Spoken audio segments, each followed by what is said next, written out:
Hey guys and fans of the early stoppage, we are back. This week we've got Jake on again. That's due to a little bit of an error on my original co-host's behalf. Patrick was supposed to be on, but he couldn't make it. I don't even know. Nobody seems to have heard of him from a couple of days. I messaged Jake to tell him to send him a text, but he never got back. But whatever. This week we've got Jake back again. How are you doing, Jake? Good. How you doing, man? Yeah, not too bad. We've got a brand new segment. You're always here during the new things. We've got a new segment due to the fact there were no fights last weekend, and there is no fights this weekend. So we've got to create a no fight filler, which is a new segment, which is it's great. It's always if there's something new going on, Jake's got to be back for it. It looks like Woo! that's voodoo or some shit. It's got to happen. But thanks for listening, guys. Big shout out to MMA Victor. They got a game going on whereby you sign up for a fancy MMA website. If you sign up to this competition, you got to pick fighters to win the fights they're on against. I think the card is for UFC 160 with the heavyweights, Cain Velasquez versus Antonio Silva. You sign up to this game, it's $10. If you sign up, you can win some UFC tickets. That's all you have to do is get the most number of picks right, most number of stoppages right, and all that stuff. Go on to MMA Victor, check it out. It's in the forums. There's a thread on it to explain the rules and everything. Fantastic. Give it a go. It's $10, like I said. It's a big chance to earn some money. But yeah, well, first of all, I've got to say thanks for joining me again, Jake. And Not a problem, man. I'm sorry that I had to call on you on such short notice, but I would say, have you seen the fights this weekend? But there weren't any on, as far as I know. So I guess we'll just jump straight to it with the biggest news stories of the week. Right, first of all, UFC on Fox Sports 1. Yep. First of all, I got to begin with, what do you think about that title? Yeah, it's starting to get super convoluted. I guess if there's going to be a UFC on Fox Sports 1, which the actual channel is Fox Sports 1, that they'll have a channel called Fox Sports 2.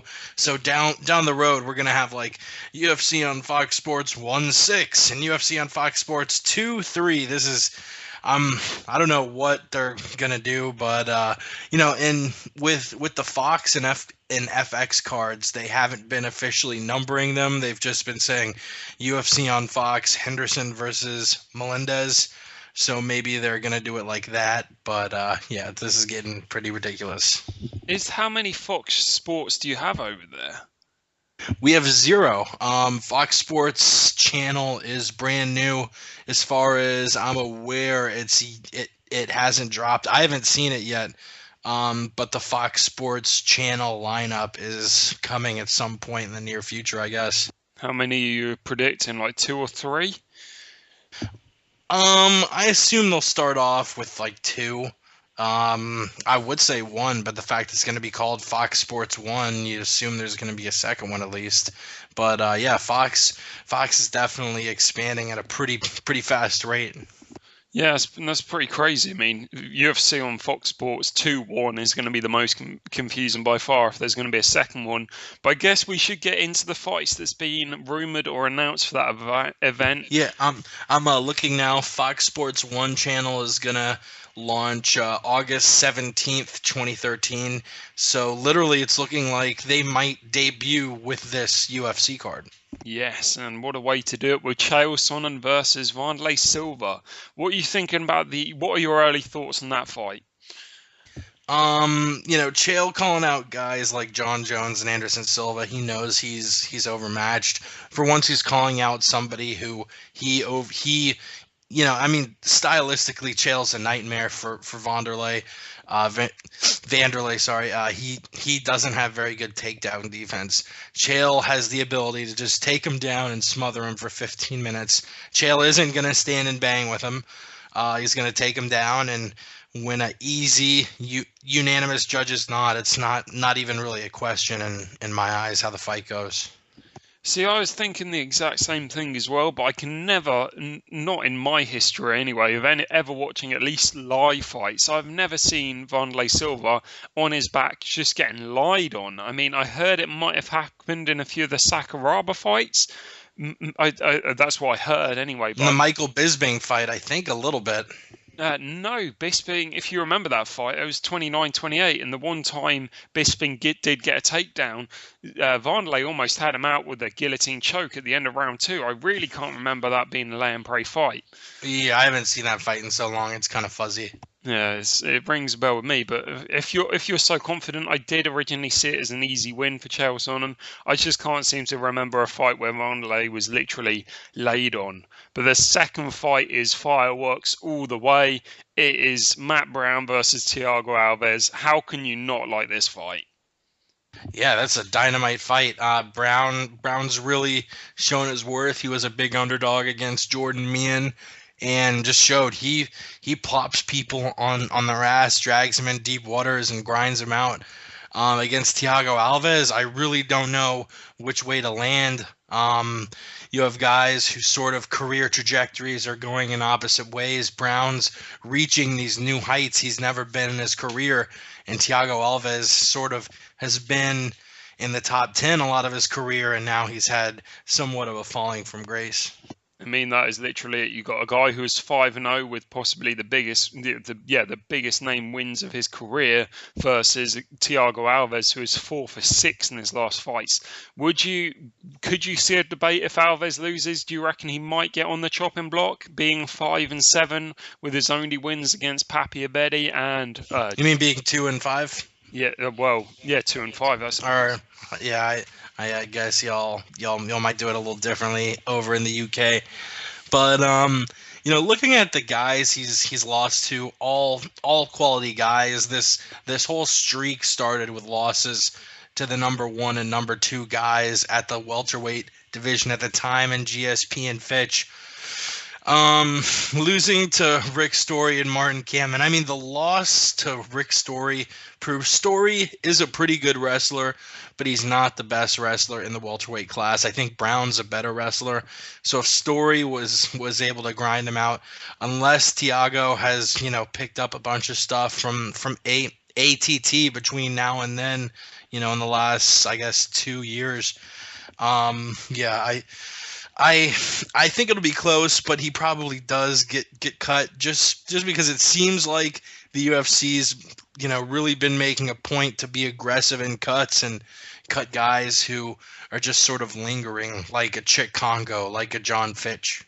It's crazy to even think that Thiago Alves would be on the chopping block, but with wins over John Howard and Papi Abedi, you've got to start putting some wins together, and those aren't even relevant wins. Abedi's just got his first ever win, and John Howard got kicked out after that fight. So I completely agree that it's a shame. Bellator should already be in talks with him. He is a big name. Would you like to see the Douglas Lima versus Thiago Alves fight? I haven't thought. Lima versus Alves, are they in this? Yeah, I guess they are in the same weight class. That would be pretty interesting. Yeah, I would be more interested in that than seeing Alves fight Matt Brown. Yeah, I think they're both in the same sort of league. Bellator, Lima's in the high end Bellator, and Alves is in the low end. Well, somehow the low end UFC. Right now, that's a very interesting fight, but. The second biggest news story of the week is I think it was about a week ago now, so it is quite late, but Dos Santos will get a title shot with a win over Mark Hunt. What is your feelings about that? I don't know how I feel. I was a big I was big on the Overeem bandwagon, but after losing that fight to Silva, he obviously needs a little time. I guess, really, part of me doesn't like it and part of me likes it. The part of me that likes it thinks, all right, after Kane beats, what's his face? Bigfoot? Silva, yeah. Once Kane beats Silva, who's next for him? Obviously, Cormier isn't going to fight Kane. Really, the winner of Dos Santos Hunt makes the most sense for the next title shot. And that part of me likes it, but the part of me that is not in favor of it all is the part of me that watched UFC 155 and watched Kane pretty much use Junior Dos Santos' face as a mop and just mopped up the entire canvas with him. I mean, it was one of the most one-sided fights I've seen in my entire life. But then so was Bigfoot versus Kane. I think that probably is number one on my list. But the fight that I mean, you say that these two guys are probably the most deserving. Have you forgot about Verdum? The winner of Big Nog and Verdum, that's definitely out there too. I'm just thinking, I mean, mm, yeah, but I mean, really thinking about it, who has got the tools to beat Kane? I don't think. I don't know. It's hard to rule out Vi Cavallo when he finished Fedor when he was not finishable. Yeah, I totally didn't think about that. The winner of Big Nog and Verdum is also up there. When are they fighting? June? Yes, I believe. Well, June or might even be August. It's sometime in the summer. I know that's the one bad thing about it. But statistically, this is purely based on statistics. Anybody who has finished Big Nog, their next fight, they get a title shot. Frank Mir's Really? Frank Mir's done it twice with the Kimura, and then he stepped in for Overeem, and the time before that where he TKO'd him and got Lesnar straight away. And then you've also had Kane who went on to face Lesnar. So if he finishes it, I think it's stepping for Junior. I think people will be so surprised. Dana seems to love that. He might not openly come out with it, but he definitely has a soft spot for guys finishing Big Nog. Well, I'm looking now. Um, Junior Dos Santos and Mark Hunt fight on May 25th, along with Kane and Bigfoot. Fabricio and Big Nog fight 2 weeks later on June 8th. I could see if Doom has an impressive knockout or submission victory against Big Nog, him getting the shot, because Dana White has been so flimsy as far as, oh, if this guy wins, he gets a title shot. If this guy wins, he gets a title shot. He has gone. I mean, he's flip flopped on so many of those announcements. You have to take everything he says along with this Junior Dos Santos thing with a grain of salt. I mean, the second part to this story is that Roy Nelson, following his win just a couple of weekends back, Dana said that next for Roy is either Cormier or Mark Hunt. Which is that to you? When you read a headline to that like that, do you believe that? Do you believe that he's overlooking Hunt, or do you think that or is he just already decided that Hunt doesn't, even if he wins this fight, he's not immediately next in line? Yeah, it sounds more like even if Hunt does beat Junior, he isn't next in line. Dana in talking about Hunt has always held back in complimenting him, probably because of that 6-loss losing streak he had through Pride, Dream, Dynamite in the UFC. I mean, in his UFC debut, the guy lost to Sean McCorkle. Um, he's yet to, Junior is far and away the best guy Hunt has fought in the UFC. I mean, Hunt lost to Sean McCorkle, then was given a bone and Chris Tucherer, then beat Ben Rothwell and Chick Congo, who both have questionable chins. And then he fought Stefan Struve, which was really his coming out party when he broke his face in half. Junior is a step above. And it'll be interesting if Hunt beats Junior, you're gonna hear Dana White talking about Hunt in a much different light than he has been. I think he has to talk about him in a different light already, I think. But then the thing you've got to remember is, yeah, he might have been able to beat Congo and Rothwell, but it was all about the Struve was doing a great job for the first 2 rounds. I don't know what the scorecards would look like had Hunt not landed that big punch, but it doesn't really make a difference at the end of the day, because once And that punch landed, it was lights out. and I wouldn't really say putting Hunt in the same conversation as Roy Nelson and Daniel Cormier is playing him down, because those three men can all fucking fight. I mean, any fighter being mentioned in the same breath as Roy Nelson and Daniel Cormier is a legit fucking heavyweight. Yeah, that's a good point, and yeah, I think all three are. They just present something that we haven't really seen, which is the chubby heavyweight. We haven't seen that for a while. I mean, it was back in the old days when you had like the Pedro Hizo and the Hico Rodriguez, but we got our fat heavyweights, and they're doing a good job. But speaking about fights and everything, the next card is indeed Rockhold versus Belfort. Who have you got on that one? Rockhold versus Belfort. I'm actually still not sure who I have. At first, I was leaning toward Belfort just because of the immense advantage and experience he has over Luke Rockhold. Rockhold's pretty much fought Tim Kennedy, Jacare, and nobody else, if I'm remembering his record correctly. Well, Belfort has one of the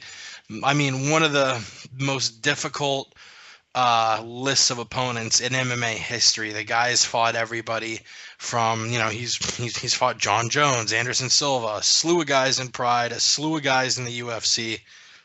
Um, I like Vitor because of the experience. I like Luke because he's got a bigger toolbox to work with, so to speak. He's got beautiful kicks. Probably a little faster. He's younger, a little bit bigger, a little stronger, probably better wrestling. So as far as what each guy is bringing to the table, I like Luke. But as far as mind against mind and who has the better technique, I like Vitor. So I still have no idea. What about you? I'm on the same page as you. Right now, we've got the guy who's clearly he's going to have the wrestling advantage. Whether he wants to work with it, he can. In Luke Rockhold, but we have Belfort, who just he's seen it all in there. He had the Sakuraba fight back in the day, whereby he's literally laying on his back, and while Sakuraba held his leg, and he just kicked that leg. And then he's had the fights with John Jones, where he was on his back, and he grabbed the arm and went for Hail Mary. He's seen it all. There's nothing that Luke Rockhold is going to bring to the table that he hasn't seen. But with that, he has seen a lot of losses, and that's something that Luke Rockhold really hasn't seen. Um, Luke has the only name you didn't mention was Luke did beat Keith Jardine, who's had a questionable chin, but he did drop down for that fight. Keith Jardine came in at 185, which we haven't seen him fight at that weight class before. But Luke Rockhold did look like a tank, and that's just how he's looked. This fight is interesting, but I think Belfort is. There's three middleweights in the world you don't want to mess with, and that is Sonnen, Belfort, and Silva. And Silva tops those three, and right now I'm thinking Belfort is not gonna. He's on his way back for the title. But on that note, guess we may as well cut to it. I wanted to bring up one more aspect of the fight. Belfort did get a medical exemption to use TRT in Brazil, which is probably going to factor into it. Rockhold, I actually have the quote in front of me saying, "Yeah, it pisses me off a little bit that Brazil is the only place that Vitor is fighting." Because there he gets the TRT exemption, and I think he needs to be dealt with. I'm excited about going to Brazil. I got a free trip. I get to get paid, and I get to kick someone's ass. So yeah, we'll see whether the TRT ends up being a factor with Vitor's fight. Sorry, go ahead. I was 50-50. I'm now 70-30 that Belfort. Yeah. That's it. That has confirmed my pick. I'm going to go for probably a second or first round TKO, but that's changed things up. I was going to say in a Belfort versus Silva fight, would you be interested in seeing it happen again? Belfort versus Silva. Yeah, I mean, if he's the number one guy, if Belfort beats Rockhold and Silva beats Weidman, I guess that makes sense. I'd rather see Belfort fight again because, the guy's hopping back and forth between Silva and Jones, it seems like. But yeah, just if the guy is able to work his way back up the weight class, even if the first fight was one-sided, if the guy earned a shot, he earned a shot. Yeah, I have to agree. But as you mentioned, there is that Weidman debate. A lot of people are thinking that Weidman might pull it off. I'm sure we will come to that when it comes round. But first of all, we've got to bring on the new segment, which is the No Fight Filler. To begin with, we were going to talk about UFC 162. You must have heard about this card. The number of featherweights. It's basically a featherweight and middleweight showcase. I mean, the featherweight fights, you've got Chan Sung Young, Ricardo Lamas, Cub Swanson, Dennis Seaver, Frankie Edgar, Charles Oliveira. How who do you think is going to be the most, first of all, the most impressive on that night, and secondly, does the most impressive person, do you think they've deserved their fight against Jose Aldo? Man, that's a really good question. It's cool. I like how at like UFC 158 they did the same thing with the welterweights.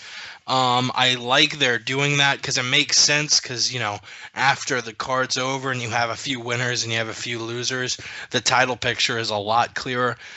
First and foremost, I'm just happy to see Chan Sung Jung back after a long layoff. Thank God, he's one of my favorite fighters. So exciting. Hasn't fought since a year ago when he beat Dustin Poirier, or Poirier, however the fuck you pronounce it. You got Korean Zombie and Lamas, Frankie Edgar and Oliveira, and you got Cub Swanson and Dennis Seaver. I think Chan Sung Jung wins a close fight. I think Frankie Edgar beats Charles Oliveira, but I don't think he does it in necessarily devastating fashion. And I think Cub Swanson goes out there and puts a beat down on Dennis Seaver. I think Cub's going to be the most viscerally impressive. But, Korean Zombie coming off a win against Lamas, I think of the three would deserve the title shot the most.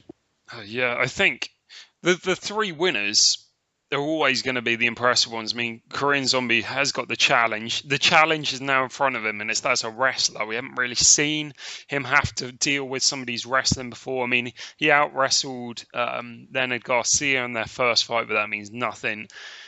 Edgar Oliveira is very interesting, but how would you say the most impressive gets the title shot? No, I don't know. There have been times when Dana White said, "Oh, whoever gets the most impressive, finish at the card, they get a title shot." Which actually, the only one I'm remembering is that UFC on Fox 4 card with Vera, Shogun, Oh yeah, Machida, and Bader. And Machida got the best knockout, and he still hasn't gotten his title shot and hasn't lost since. So you never know.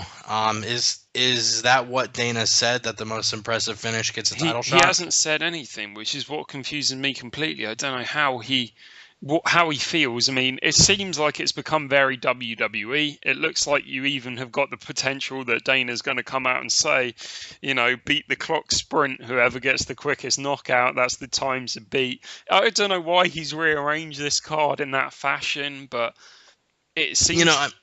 Sorry. Yeah, you go for it, man. Well, it's just. I mean, right now the featherweight class is in one of the weirdest places any weight class has ever been in, because you have the possibility that literally both of the guys fighting in which the featherweight class is going to get a title shot at UFC 163 when Aldo faces Pettis.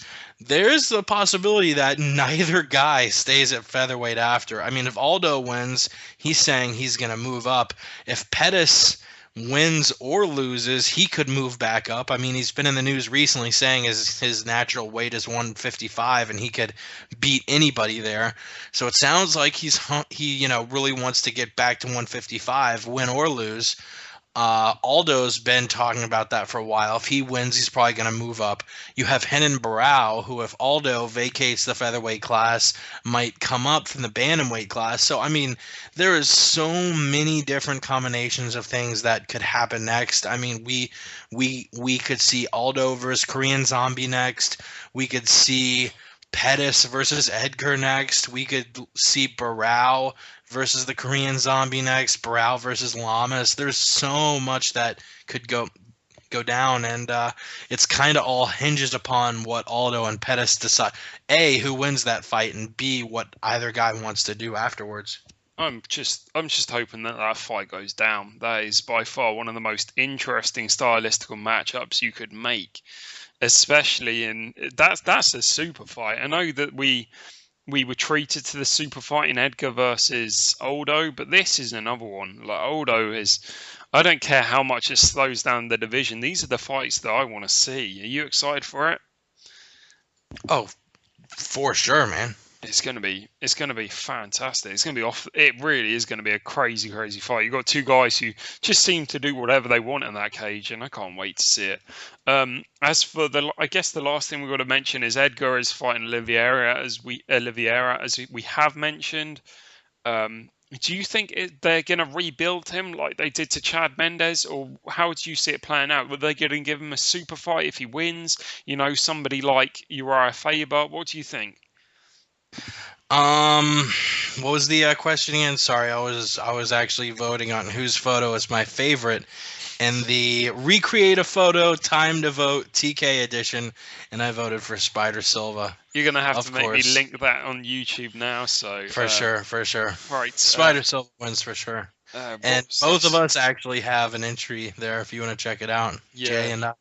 It will be in the link in the description if you're watching this on YouTube. But my question was, to Chad Mendes, they kind of rebuilt him after he lost to Aldo. Do you reckon will they do the same to Edgar? He's more marketable, of course, because he's got the belt and everything. Do you think they're going to push for him to go down if he does win? Do you think they're going to use him as super fights? The potential for Faber that likes. What do you think they do with Edgar? Yeah, he's gonna need to win at least one or two more after he beats Charles Oliveira. I mean, the guy I think fought in 7 straight title fights. They're gonna give him a break.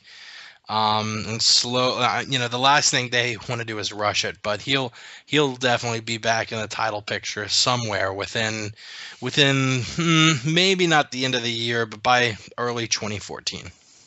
Okay, well, there you heard it. That's Jake's opinion, and I think you're probably right. I think eventually they've got to rebuild him. 7 straight title fights, whether he's winning or losing, that is an absolute ton. But I guess it comes to the time of the show where we got to play the early stoppage. Jake, how are you feeling about this week?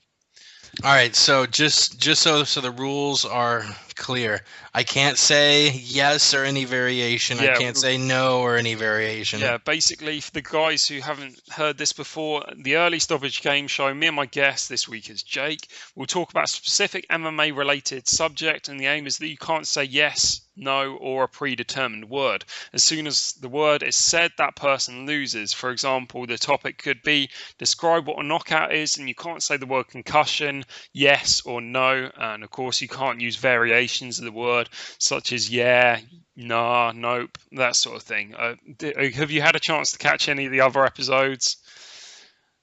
I have not actually. Okay, the Ramses one was great, man. I learned to it like a pro. I was meaning to. Actually, probably will later tonight. But anyway, this week is going to be a tough one. I haven't even finished writing down the actual question.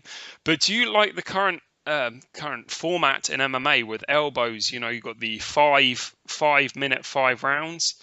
And do you like the fact there is no foot stomps or anything like that? The word is minute. Wait, what? Oh, all right. I thought you were linking rounds, feet, and elbows all in one thought. Never mind. No, that's just stuff to talk about in the topic. But the word you cannot say is minute. When I say go, of course, because I've still got to explain the rules. So the word is minute. You can't, of course, say yes or no. And I think we got time to try and do about 4 minutes. Is that okay with you? Yeah, I'm good. All right. So are you prepared? Are you ready for this? I'm ready to do it. Right. I will get my timer up and So, do I have to pose a question back every time, or is it just like a conversation? Yeah, it's a conversation. It's however you want to play it. I mean, me and Ray did it very tactically, but me and Ramses were just on at each other, just having a chat, and he slipped up because he wasn't paying attention. But right, we will go.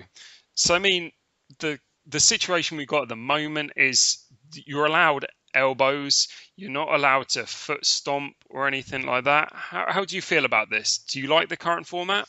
I think the foot stomps are a pretty easy one because it's hard to have feet stomps in a sport that you're trying to push to the mainstream. I mean, you're trying to get 1 million people to watch the UFC on Fox. And if you have guys running around trying to stomp each other out, that's not really going to appeal to anybody. So foot stomps completely out out of the question. As far as foot stomps go, what side of that are you on? I think if you're on the bottom, the fact you're not allowed to kick up or anything like that, it kind of limits you, especially when you've got an opponent who's kind of in the side control. You could very easily go for the head or something like that, but I guess the clock doesn't really allow for it. As once you're in that position, you're stuck there until the referee either stands you up or the round ends, and that becomes an issue, especially if you're trying to work from the bottom. But yeah, it's an interesting debate. Joe Rogan has mentioned it a few times. He likes the idea as well of allowing the person who hasn't got a foot on the ground or a knee on the ground so that he can throw kicks or whatever. But it's all the part of the game that we've currently got used to. Do you like this game? There's a lot of gamesmanship in it. I mean, you have guys who we've seen guys sort of stay in that low position so they can put a knee down if they think they're about to be struck in the head, so it's, not legal to strike them. I'm glad we agree on foot stomps, but as far as the elbows go, before we get into the round format, I think it's sort of two different talks: standing up bows and bows on the ground. Standing up, throwing an elbow, that seems extremely fair. You should be able to have that weapon. But when you're on the mat, I mean, we've seen that the most brutal cuts happen when they get struck with an elbow on the ground. Do you think that should be legal? Speaking about elbows, I mean, there wasn't even a cut during the. Do you think they should, though? Um, they should be legal. They should be legal. But if you look at the Jones versus Vera fight, I mean, the impact that Jones has hit Vera with, it didn't cause any injury itself on Vera's face. I mean, you got the broken orbital, but in terms of cuts, it depends the way in which you throw it. I think they should re-look at it. Maybe have some, I don't know, like a bandage across the elbow. You know how you get that? You can have padding around your knee. What do you think about the 12-6? I don't even understand that rule. Do you? It comes from a lot of places. The story I've heard from Rogan is there were guys breaking ice coming down, but sort of thinking about it, if you do come down with all of your weight, you can put a tremendous lot of power there. So, I'm not really sure there, but what about the current round format? I'm guessing you threw that in there because George St. Pierre was on the Joe Rogan Experience saying he doesn't want rounds in MMA, just wants it to be one long round, basically. What do you think about that? He doesn't. No, GSP. Oh, we got it. No way. Oh, man, that was so close. 350. There he said for. Bitch. That was good. That was really good. He doesn't. That was tactical, but yeah. Man, have you enjoyed your time on the show? I definitely have. It's 1-1 between us. I can't believe we've had 4 episodes and you've had to come on twice. Hopefully this one. Yeah. Hopefully this won't be a recurrent theme, man. But are you insulting me now? No, it's just the fact that I got let down right at the end. I was thinking, did you ever actually get a text back from Patrick? Just so I know. No, I didn't. Well, all I can say is I hope he's okay. I mean, he is a roundtableist on the MMA podcast. This, I guess, I'll give you a few minutes to plug it. I don't know who you've had on your shows or anything, so go on, advertise. This is your spot, Jake. Go for it. Heyo. Yeah, we do the MMA podcast, which is every Friday now. Every Friday at 6 o'clock Eastern. That's 11 o'clock p.m. UK time, 3 o'clock Pacific. We bullshit some MMA. It's myself. We got Yao the Truth, an amateur MMA fighter in Queens, of course, the one and only Ramses, and the one and only C. Lowenstein. If you missed last week, we did a couple new segments where Yao's doing a segment. He's doing his training log every week. Cool to hear from him. We got fight tips with Ramses. You can learn how to beat up a homeless guy on last week's episode. And, of course, the round table we do every Thursday. at 5 p.m. Eastern. But yeah, definitely just follow us on Twitter at the MMA Podcast. Visit the MMApodcast.com. Twitter's probably the best because, we post up links when we go live, etc., etc., etc. As always, it's fun being on the show. And check out MMA Mental too if you haven't, you son of a bitch. And I know you, the listener, right now, you've not been listening to as much MMA Mental as you should have. And you son of a bitch, I'm gonna be angry at you until you do. You got that right. Yeah. Well, Ramses, I did manage to listen to the How to Beat Up a Homeless Person. Word on the street. That was some good stuff. I'm looking forward to next week. I mean, this week. Sorry, go ahead. No, you go. You go for it, man. Yeah, I was gonna say he actually posted up a new episode of Word on the Street today with Coach Jamie Huey, the living legend.